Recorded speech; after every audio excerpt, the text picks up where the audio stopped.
Hi, everybody. Thanks for joining us here online and on News Center Maine Plus. I'm meteorologist Ryan Breton with the latest on this storm that's on the way for Thanksgiving. The forecast starting to come into focus, but there are still a few things we're watching, so we'll break it all down here over the next few minutes. First off, the main points. Thursday morning, all of Wednesday should be fine for travel throughout most of Maine. Wednesday is a quiet day, and even Thursday morning first thing will be dry. Precipitation starts moving in late morning into early afternoon, and then it really gets heavy later in the afternoon into the evening. Along the coastline, this will be mainly rain, but it may end as snow, even in the Portland area. Inland areas may start as a mix or even some rain, then flip to snow as the storm gets going. So the main impact here will be tricky travel, especially later in the day.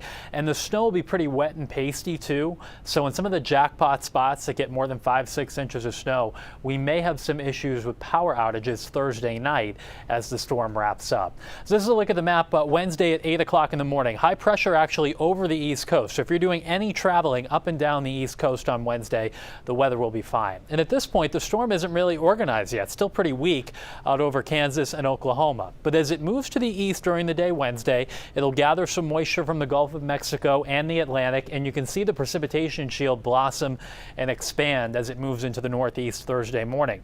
If you're headed south into southern New England, this will be a mainly rain event outside of the hills of Worcester County and the Berkshires. All rain for Rhode Island and Connecticut, and unfortunately for the Macy's Thanksgiving Day Parade in New York City, it'll be a wet and chilly one there. Now here in New England, as the storm moves offshore, it will generate some of its own cold air. There's not a really cold air mass out ahead of this storm, but as the storm strengthens in the Gulf of Maine, the wind around it will come back down to the north, and that will pull down some cold air. So even in places that begin as rain, there will likely be a changeover to snow that happens late in the day Thursday into Thursday evening. You can see at the same time, this is 8 o'clock Thursday night, where the wind is still coming in out of the east. In eastern Maine, we're dealing with rain, but even there, a flip to snow is possible Thursday night before the storm very quickly wraps up Friday morning, and any Black Friday plan should be just fine all across New England and the Northeast. So looking specifically for Maine here, the timeline in terms of the impact of the storm. Thursday morning, mainly dry. A few showers over southern Maine that could be mixed rain or snow first thing Thursday morning, especially down toward York County. By noon, we start to have some light precipitation move in, and then things really ramp up. And the worst travel will probably be once the sun goes down. Not only will it be colder then, but also that's the height of the storm, the heaviest precipitation coming in during that time. Here's a look at the hour-by-hour timeline. 9 o'clock Thursday morning, dry in central and eastern Maine. Some showers beginning to develop over southern Maine, York and Cumberland counties at that point. But it won't be all that cold. So for most, this may begin as a little bit of light rain, maybe mixed with some snow. And then as we go into the midday hours, we start to see the steadier precipitation develop. At that point, raining over southern New Hampshire, a mix of rain and snow around Manchester and Concord, and steady snow through the Monadnock region of New Hampshire up into the Lakes region and into the Mount Washington Valley. Noon on Thursday, though, we're still dry in central and eastern Maine. It's after that point, as we go through the afternoon, that precipitation begins to fill in. This is 3 o'clock Thursday afternoon. And notice at that point, the wind is coming in out of the east and southeast, off the ocean water, which is fairly warm for this time of the year. That means that we'll have rain, maybe even up to Augusta and Waterville and Bangor to start this thing Thursday afternoon. In the mountains, foothills, and near the New Hampshire border, though, where it's colder, this is when the snow will begin accumulating around 3 o'clock Thursday afternoon. As the storm intensifies to our south, watch what happens to the wind arrows. They begin to back more northerly inland, and that will tighten up the rain-snow line a little bit. So once the sun goes down Thursday evening, we'll likely see places that began as rain change over to wet snow. So Lewiston, Augusta, Waterville, a lot of central Maine by 6 o'clock Thursday evening, you'll likely be changing over to snow while it's still raining in a lot of eastern Maine.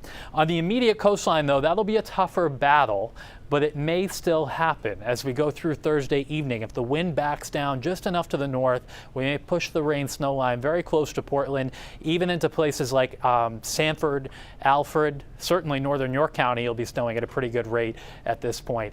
But some places that see rain for most of the afternoon may flip to snow for a little while Thursday night.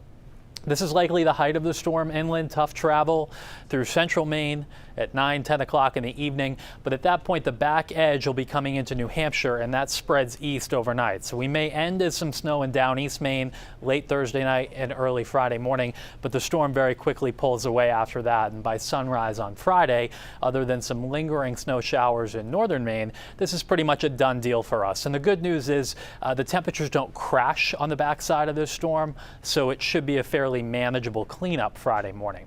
Looking at the hourly snowfall rate, this really highlights where the travel impacts may be greatest at each time. This is 3 o'clock Thursday afternoon, and the heavier bands of snow that can accumulate coming into western Maine at that point, and the height of this is probably Thursday evening. There may be some snowfall rates up around an inch an hour, and you may not have to go that far inland from the coastline to run into those heavier snow bands as the temperatures drop Thursday evening. I wanted to show you a couple of computer models. There is still some disagreement as to how far south the rain snow line close to the coast comes, and also how much moisture, how much precipitation there is to work with.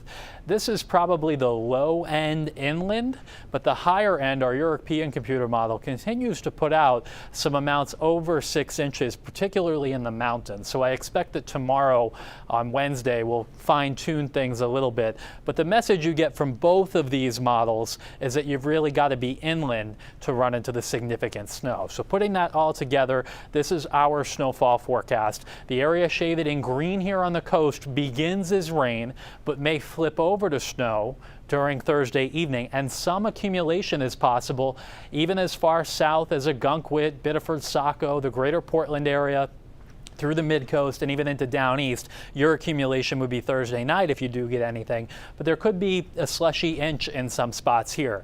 You probably don't have to go far inland because that rain snow line tightens up though to run into more significant plowable snow. And I would say the most uncertain part of this forecast is right in this zone here where we have the 1 to 3. If it ends up being a little bit colder, I could see a case where this 3 to 6 comes a little bit farther south in places like Gorham and Gray and Lewiston end up in somewhat higher amounts. But the general idea is as you head farther inland, that's where the more snow accumulations will be. Head out 302 past Sebago Lake, you're probably into that 3 to 6 inch range, including northern York County, the Oxford Hills, the New Hampshire border, the Mount Washington Valley, up into the mountains too. Now the plus here is indicating we do think there will be some amounts over 6 inches. We will fine tune those on Wednesday, but if I had to give a guess, I would say Freiburg up into Bethel, Newry, and then into the mountains too. We could have some 8, maybe 9 inch totals up in the mountains, but those are more where the skiers hang out, not so much where people live. Heading into eastern Maine, you see the same idea here. The mid-coast down east, where you have a significant amount of rain, then see a flip over to snow, which could result in some accumulation. As you get closer to Bangor, that period of snow may be longer, so 1 to 3 inches, including Bangor, Augusta, and Waterville. And then on the other side of 95 through the Central Highlands, that's where we're looking at 3 to 6 inches of snow, with the bulk of your accumulation coming after the sun goes down Thursday on Thursday night. So just to kind of summarize here, it is a weather impact day for us on Thanksgiving. The height of the storm in the afternoon and evening, continuing into the overnight. Snow inland, but a mix at the coast. Starting as rain, it may end as some snow. And if you're traveling, just have to do so safely. I think the worst travel conditions will be Thursday evening, around and after sunset. So if you're headed out early in the day, you're fine. If you can kind of stay where you are Thursday night, wouldn't be the worst idea in the world either. Take a look at the 7-day forecast. I wanted to point out that after this storm goes away, it's chilly for a while. We'll have high temperatures in the 30s for an extended stretch. That's below average for early December, and coming off quite a warm and mild fall, it'll be a little bit of a shock to the system, and whatever snow does fall will stay on the ground for a while. So people may be able to actually enjoy it. Not something we saw much of last winter.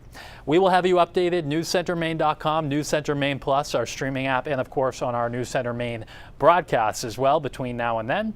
In the meantime, I'm meteorologist Ryan Breton. Thanks for watching.